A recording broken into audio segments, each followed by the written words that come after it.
කර්මය යමෙක් ප්‍රතික්ෂේප කළොත් එයා ප්‍රතික්ෂේප කරනවා පටිච්ච සමුප්පාදය. පටිච්ච සමුප්පාදය කියන්නේ පින්වත්නි සමස්ත සම්බුද්ධ ශාසනයම කියවෙන වචනයක්. පටිච්ච සමුප්පාද න්‍යාය ඇතුලේ අපිට ඉගෙන ගන්න තියෙන හැම දෙයක්ම ඉගෙන ගන්න ඕන පැහැදිලි කිරීම මේ ඉගැන්වීම ඇතුලේ තියෙන පොඩි කාරණා ඇතුලේ තියෙනවා. උදාහරණයක් විදිහට අවිද්‍යා පත්‍ය සංඛාරා කියන එක තුල සංඛාරා කියන්නේ කර්ම ශක්තිය. පිප්පව් කුසල අකුසල මේ 31 තලයේ යම් තැනක ඉපදෙන්න හේතු වෙන කර්ම තමයි ඒකේ පුඤ්ඤාභි සංඛාර අපුඤ්ඤාභි සංඛාර ආනිඤ්ඤාභි සංඛාර කියලා තියෙනවා. එතකොට සංඛාරපත්‍ය විඥානං කියන්නේ ප්‍රතිසන්දිය. විඥානපත්‍ය නාම රූපං කියලා කියන්නේ ප්‍රතිසන්දියක් ලැබපු කෙනෙක් ඕපපාතිකව හරි මෞකසක හරි රූප කලාප සමග සම්බන්ධ වෙලා ජීවියෙක් සකස් වීම. ඊළඟට නාම රූප පත්‍ය සලආයතනං කියන්නේ ජීවියෙක් වුණාට පස්සෙයාට කර්මජව පිහිටන ඇස කන නාසය දිව ශරීරයේ මනසේ ප්‍රසාද රූපත් එක්ක උපතක් ලැබිලා ගියනේ. දැන් මේ ඔක්කොම තමයි ප්‍රතික්ෂේප කරන්නේ කර්මයේ ප්‍රතික්ෂේප කළොත් යම් කෙනෙක්. පුනර්භවය යම් කෙනෙක් ප්‍රතික්ෂේප කළොත් පටිච්ච සමුප්පාදයේ එක අංගයක්වත් එයාට කතා කරන්න බෑ. එක අංගයක්වත් ඒ ඉගැන්වීම ඇතුලේ අන්තර්ගත වෙලා නෑ. ඒ නිසා බුදුරජාණන් වහන්සේගේ 5 වෙනි උදාන වාක්‍යයේ තියෙන්නේ නැවත ඉපදීම දුරු කළෙමි කියලා. නැවත සසර සකස් කරන වඩුවා මම විනාශ කළෙමි. ගහකාරකං ගවේසන්තෝ මේ නැවත සංසාරේ පුනර්භවයටපත් වීම මා නතර කළා කියලා. තණ්හාව ඉස්තර කරනකොටමත් තියෙන්නේ තෝනෝ භවිකා පුනර්භවය ඇති කරන තණ්හාව. මේ දුකට හේතුව ගැන කියනකොට තියෙන්නේ නේද? ඒ නිසා පින්නතුනේ ඔබ ඊටාම කල්පනාකාරී වෙන්න ඕන වර්තමානයේ ධර්ම ශ්‍රවණය කරද්දී.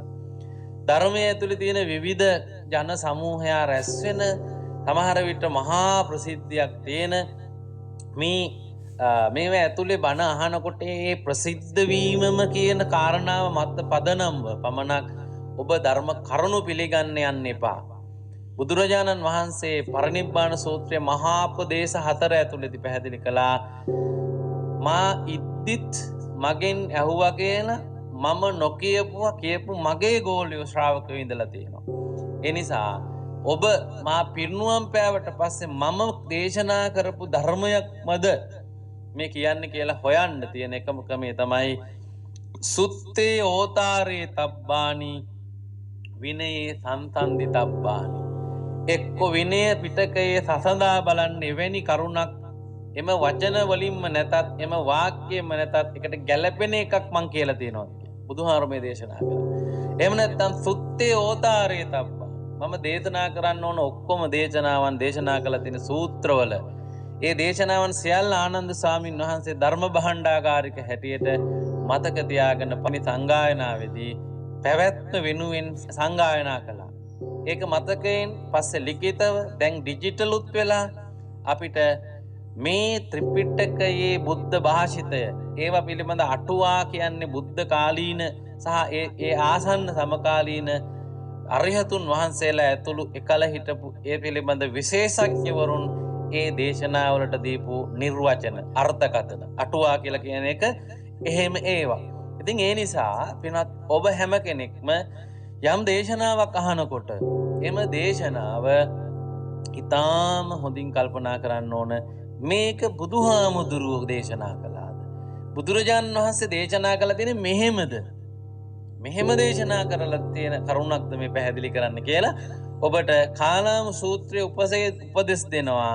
පොතේ තිබ්බට ගුරුවරයා කිව්වට හැමෝම කියමින් හිටියට ඔබේ මතයට ගැලපුණාට ඔබේ තර්කයට සමාජ තර්කවල ජයග්‍රහණය මෙන්න මේකයි කලේ කියලා වාගේ කිව්වට මෙහෙම කරුණු 10ක් තියෙනවා පින්වත්නි.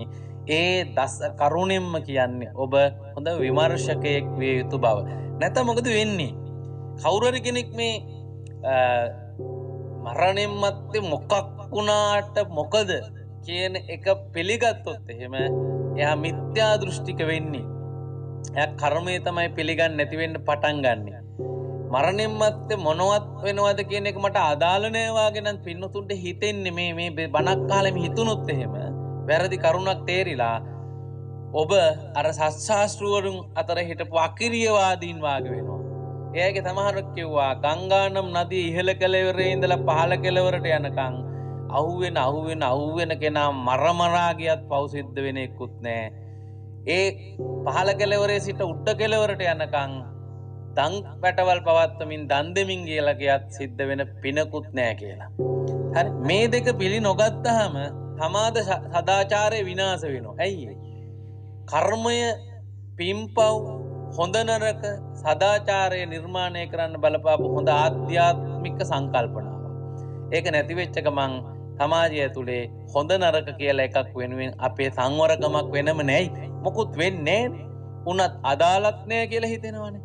එතකොට මොන පවක්වත් කරන්න අපේ බයක් නැති වෙනවා.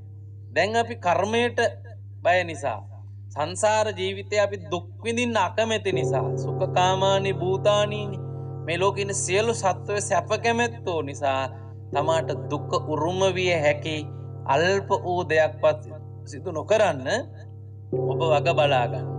ඒ සියල්ල නැති වෙලා මේ සමාජයේ මහා විනාශයකටපත් වෙන්න පුළුවන් කර්මය පිළි නොගන්නා පිළිසක් ගොඩ නගපුණා.